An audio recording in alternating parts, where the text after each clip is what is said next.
love it when manufacturers do stuff like this. This is the new Mazda CX-80, and it's basically a stretched version of the CX-60 with a third row of seats. So it's a 7-seater.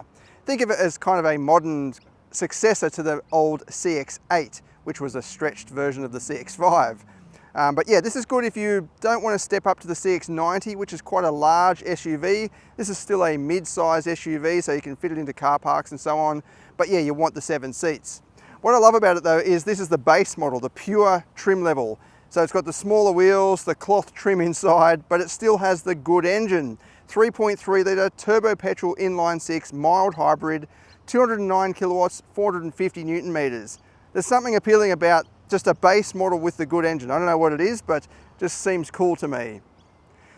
Now the design, it does look a little bit like an egg, kind of, especially in white. It's got the elongated rear doors. The back of it looks pretty much like a CX-60 if you just see it straight from the back, apart from the badge obviously. And then the front is kind of like the CX-60 as well, just has the stretched wheelbase. I love these wheels, 18-inch gunmetal grey, nothing special. I like the tall sidewalls as well, so you don't have to worry about, you know, speed bumps and all that sort of thing, or going up steep driveway connections and all that sort of stuff. And then just a full cloth trim inside. It's actually refreshing to see that in modern times. But under the bonnet here we have a 3.3 litre turbo-petrol inline-6. It does have mild hybrid technology just to help bring down the fuel consumption. You've got 209 kilowatts and 450 Newton meters, which is a nice amount of grunt. Although, yeah, if you look back, the Toyota RAV4 was offered with a 200 kilowatt V6 about 17 years ago. So it's nothing special, but today it is, because they're all going hybrid or fully electric, which you know, they have a fair bit of power as well. But just to have an inline-6 turbo petrol in such a, you know, standard family looking SUV, I think there's something cool about that. I reckon they could have done something better with the soundtrack. It doesn't have like any sort of wisp or howl like a normal inline-6. It wouldn't take much to make this thing sound really good. Low down, it sounds, it's a bit of a harsh word to say, but it sounds like vibration-y kind of thing. Like it doesn't sound completely smooth, but then when you rev it right out, it turns into like a more typical inline-6.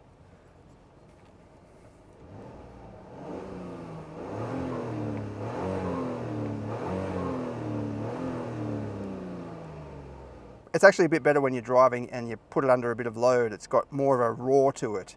But yeah, check out this interior. Full cloth seats. They're actually nice supportive seats. There's nothing wrong with them. And then a mostly monotone dashboard. There's no, you know, special colourful bits of trim or anything like that. Although this stuff, yeah, it's not too bad. It's not scratchy plastic. Even on the top, it's got this sort of soft rubbery stuff. And the door trims are all monotone as well. It does come with the full-size media screen, so you're not missing out on anything there, with the sort of MZD Connect hand controller down here. So you can keep your eyes on the road, you just glance across. Once you get used to where all the menus are, you don't need to look at the screen all that much.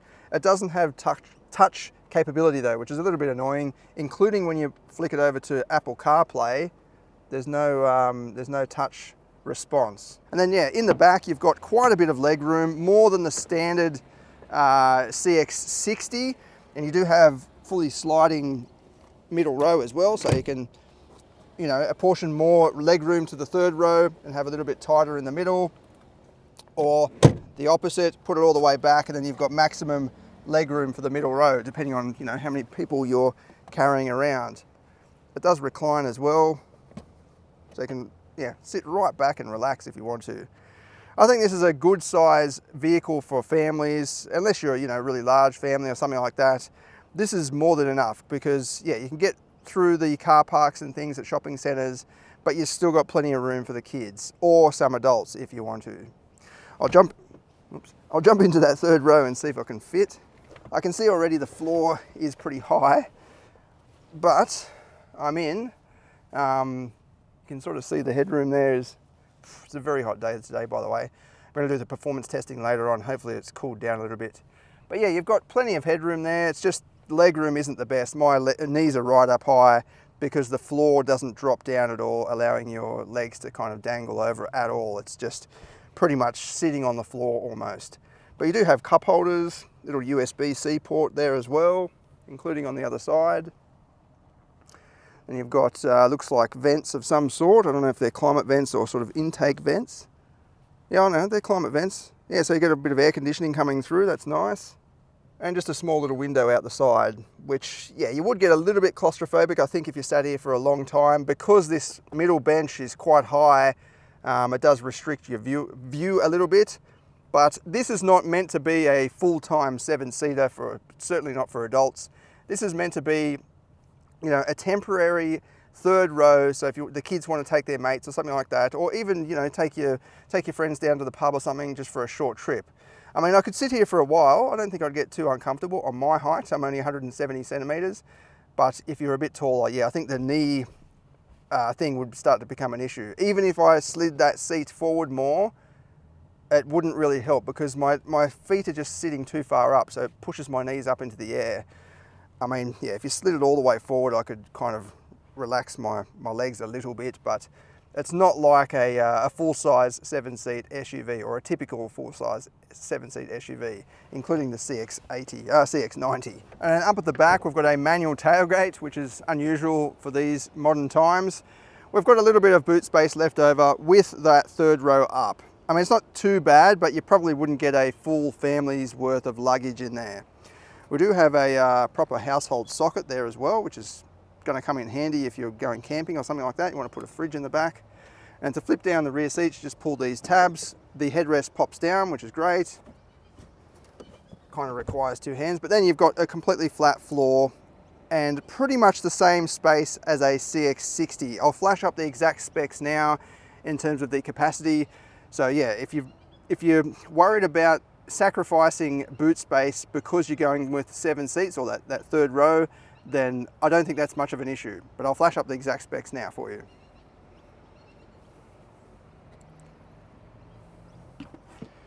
And we've got a little underfloor storage cavity as well. That actually goes pretty deep, so you can put some wet gear or something in there. And then a spot for the security blind, which is great because when you've got 7 seats, sometimes you want to get rid of that security blind so you can pop up the 7 seats. Then you've got nowhere to put the blind if you're already out and about. Whereas it's got a nice location for it to go straight there. All right, we'll go for a drive now and we'll see how it goes, how it handles, and then we'll do the performance test later on as well. It is a very hot day today, as I said. It's about 34 degrees or something. I'm actually burning up just standing here. I'll try and wait until the end to do the Vbox, like even if I do all the filming and everything, and then go back and do another Vbox run right at the end of the day, just to get the best potential out of it. All right, yeah, see, as you can see, 34 degrees. It's very hot. I've got the aircon going. I'll turn it down to the lowest fan, but I still need some coming through, otherwise I'll just sweat.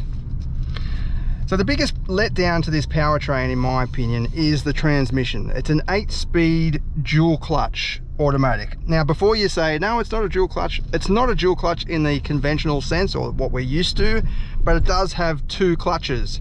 It's got one at the front and one at the back of the gearbox, which is really weird. And then it's got an electric motor assist system in between the engine and the gearbox.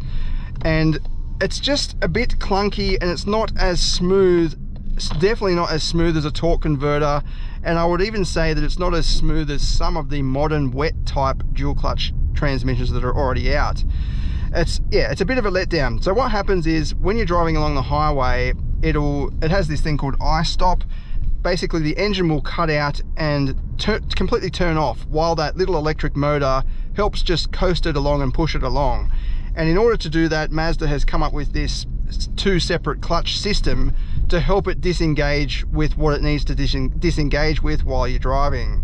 But what that means is when you put your foot back on the accelerator, even if you just put it back on lightly, there's this little moment where it re-engages, and it's just not as smooth as some systems out there that try to do the same thing. It also means that when you're taking off, there's a little bit of a delay in terms of when the clutch packs engage. I'm averaging 9.9 litres per 100 at the moment, but I did just pick it up and I have no idea how the previous tester was driving or what sort of conditions they were in. So you might be able to get a bit lower than that in the real world with extended normal use. But I've had experience with this petrol engine before and it's not that fuel efficient really. Well, it might be fuel efficient on paper, but the consumption and the way the fuel level needle moves is not super impressive for the power and performance that you're getting. Anyway, I don't mean to detract from this engine. I think it's a great idea. Inline 6, turbo petrol, what an awesome idea. I just mean that they just probably need to fine tune it a little bit more, and they probably will as this model evolves. On ordinary country roads like this, the suspension is okay. It's a little bit kind of choppy. Yeah, they've tried to walk a balance between softness and sportiness. I just don't think it's come off completely perfect, but it is nice and quiet and refined. It feels together. There's no rattles and stuff going on in here, and it definitely feels a lot better than the CX-90. That feels quite big and top heavy, whereas this doesn't have that feeling. It feels a lot more agile. So just playing around with the steering, it just feels a bit more direct, like a CX-5 compared with the CX-90, that is. I think there's a decent amount of suspension travel as well, like it's soaking up the bumps okay, the big bumps, and it steers in nicely as well. Got plenty of grip, it's not understeering or anything like that. It feels like a premium product. Now up this big hill, I'll test out the performance a little bit, the kick down. Actually, I'll just slow down now. Give it full power.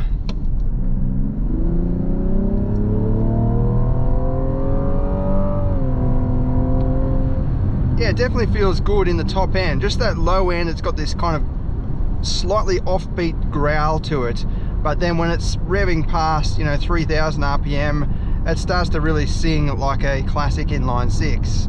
There is a bit of artificial noise coming through, which I get annoyed when they do that. Even if the engine is quiet, I'd much rather have a natural engine sound than some artificial enhancement. I'll just show you again.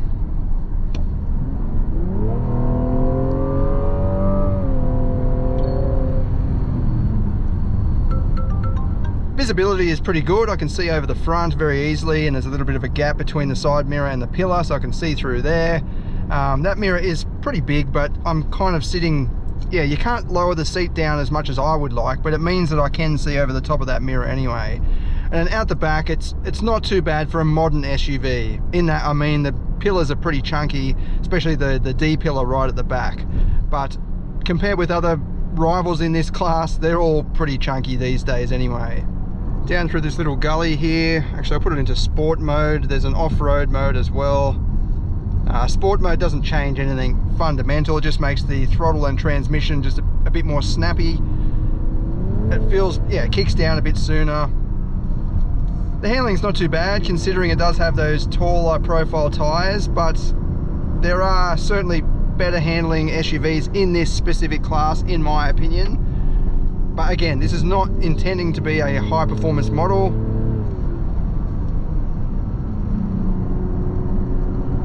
It's enjoyable to drive. I guess that's the main thing. Like, it doesn't feel out of its comfort zone going around tight, twisty turns like this.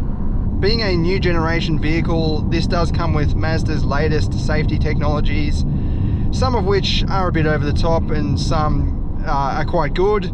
The lane keep assist is a little bit sensitive in my opinion. Like, you only need to approach the line and it will start to do some things and pull at the steering wheel a little bit, but it's not too bad compared with some rivals out there. The driver monitoring camera also, it's actually pretty good in this. It doesn't come up, it doesn't flash up a warning that often. Even if I try fiddling around with the climate control down here, move my head away from the direct, you know, line of sight, it's still not coming up, and I'm talking and using my hands and so on, it's not completely flashing up warnings like some modern vehicles do. So that is good. But yeah, you have to go into the menu system and turn them off each time if you do want to turn them off. Oops. So you go into settings and you've got your safety settings, and you can go through collision avoidance, driver monitoring camera, you can turn all that off. It just means, yeah, you've got to go in there every time to do it.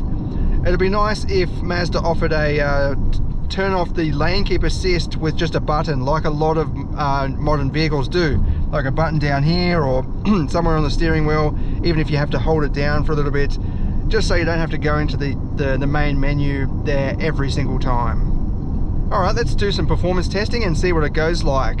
So with the dual clutch transmission, or though it's not a normal dual clutch, but with this type of transmission, you can't brake hold the vehicle before taking off because the clutches will want to engage. But what I've been doing with these types of transmissions is just preloading. So I'll try a full throttle takeoff, but I'll also try preloading, where I just rest my foot on the brake and just brush the accelerator just for a split second, and then take my foot off the brake straight away. So it just kind of begins to engage and then release the brake straight away. So I'll try both methods anyway.